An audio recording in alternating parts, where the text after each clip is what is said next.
Hello everyone. Today we are going to discuss the electric potential due to a number of charges, a system of charges. We have a number of charges, they are Q1, Q2, Q3, etc. up to Qn.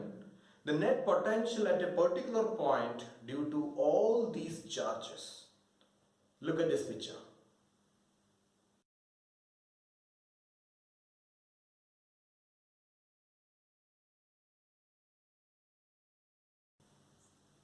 Let us derive it.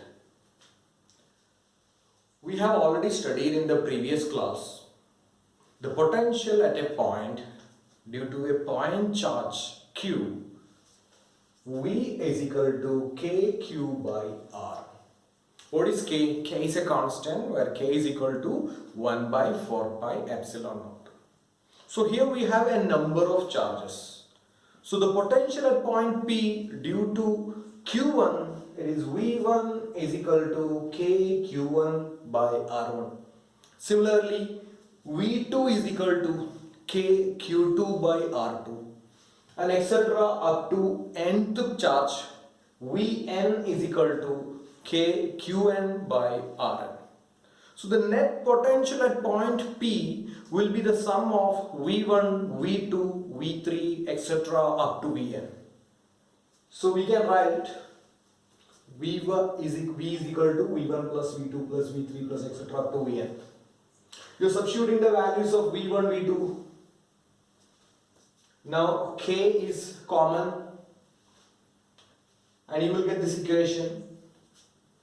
Then the summation method and you can conclude the net potential at point P due to n number of charges V is equal to K summation I is equal to 1 to n Qi Ri. This will give you the net potential at point P.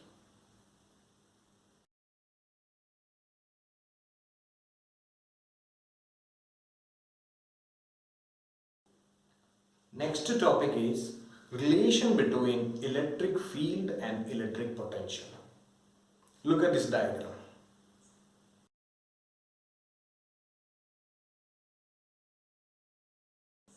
We have a charge point, charge Q, and we know the direction of electric field for a positive point charge. It starts from the charge and it goes to infinity. So the electric field starts from the charge and it's going to the infinity. So the green line, you can see it's electric field direction. And I have marked here 2 points A and B. Point B is closer to the point charge so that it will have a higher potential. The potential at A is VA and at potential at B is VB. It is clear, we have already studied that the potential is inversely proportional to the distance. Inversely proportional to the distance. So the point B has a higher potential. Let us consider the potential at A is VA and it is equal to V. And hence, the potential at B, it is VB is equal to V plus dV, where dV is the difference, the potential difference. Let us consider a test charge Q0 which is placed at point A. You are going to bring this charge Q0 from A to B. At present, there is a force of repulsion between the charge Q and the test charge Q0. So this force you can write F is equal to Q0 E, because already you have studied in chapter 1 electric field, it is the electric force per test charge. So you can, that's E is equal to F by Q. In this case the test charge is Q0, so it is E is equal to F by Q0. Hence you can write down F is equal to Q0 E. Now you are bringing this charge from A to B. A to B. So there is a small displacement between A and B, that is dr. So hence this work done, the small work done, the work done formula we know dW is equal to force into distance into cos theta. So in this case it is dW is equal to F dr cos theta, where theta is the angle between the displacement and the electric field. So in this case the force The force, it is a repulsive force. So repulsive force, the force is in this direction and the displacement is in the opposite direction. So in this case, theta is equal to 180 degree. Cos 180 is minus 1. So you can write down the work done dW is equal to minus FdR. Let us substitute the value of F from above. So you will get equation dW is equal to minus Q naught E dr. This is equation number 1. Similarly, in the same chapter, second chapter, we have studied the basic formula of potential. V is equal to work per charge, W by Q. V is equal to W by Q. Also, you can write down dV is equal to dW by Q naught.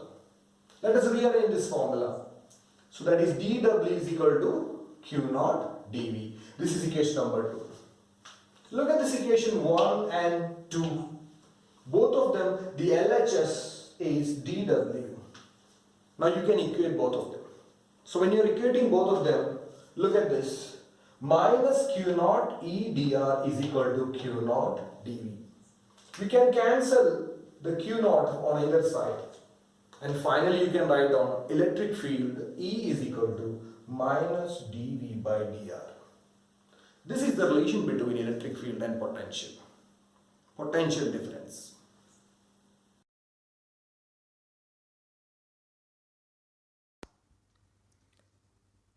The quantity dV by dr is called potential gradient.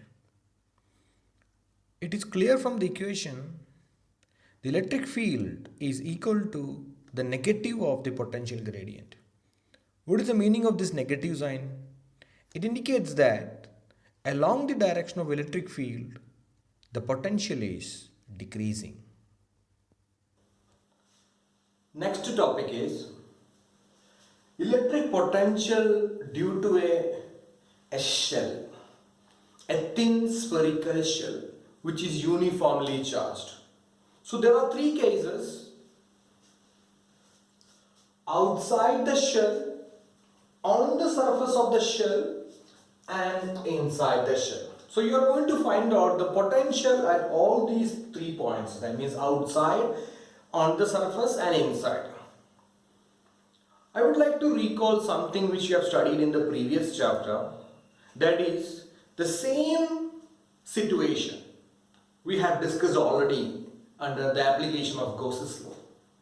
And there we have calculated the electric field outside, on the shell, and inside the shell. And today we are going to discuss the potential outside, on the shell, and inside the shell. Let us consider a shell of radius capital letter R. It is uniformly charged, positively charged. So you can see this one, all this red positive. And the net charge on the shell is Q. The center of the shell is O. Now, there is a point P at a distance small letter r from the center of the shell.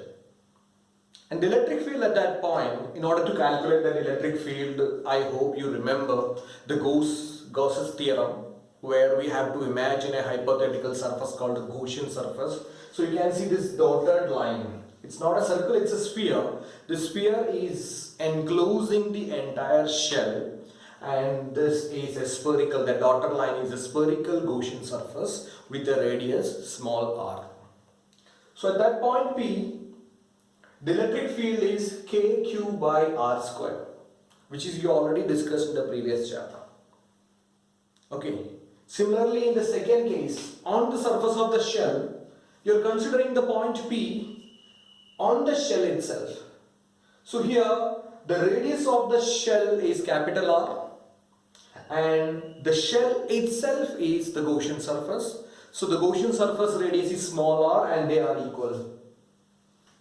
And here the electric field E is equal to kq by r square, where this is capital R, the radius of the shell. And the third case, you are considering a point P, over here, which is inside the shell. It is at a distance small r from the center of the shell. So that is small r is smaller than capital R. And you remember the Gauss's theorem. The Gauss's theorem gives the flux, the electric flux is equal to Q by epsilon naught. Where what is Q? Q is the net charge enclosed in the Gaussian surface. The net charge enclosed in the Gaussian surface. And here the Gaussian surface is within the shell. And there is no charge inside the shell. See this dotted line? It's a shell, it's a Gaussian surface. The charged body, the shell is which is outside. So the net charge enclosed inside the shell, inside the Gaussian surface is 0.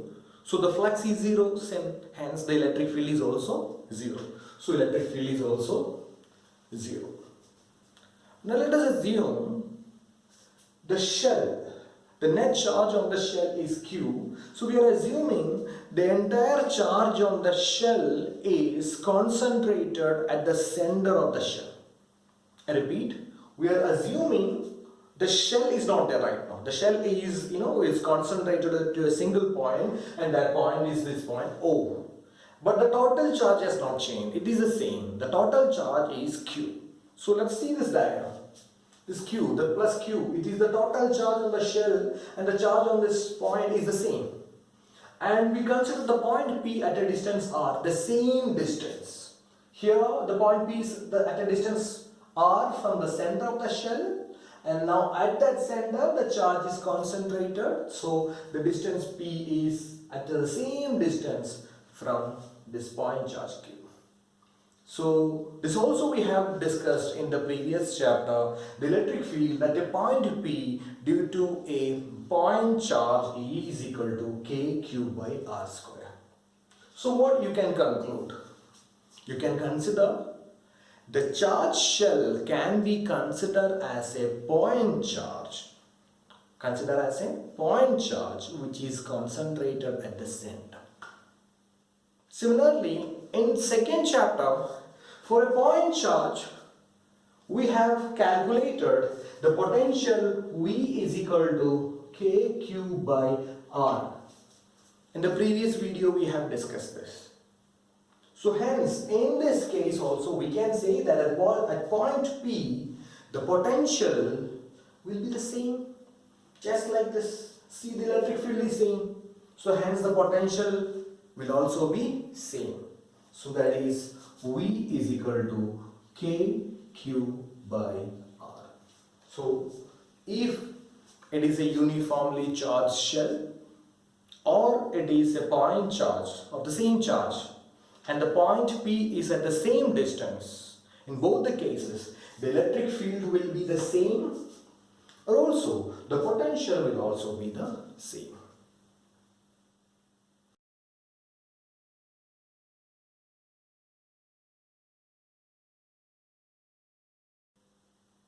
The electric potential outside the shell at a point P, it will be V is equal to KQ by R, where Q is the net charge on the shell and R is the distance from the center of the shell.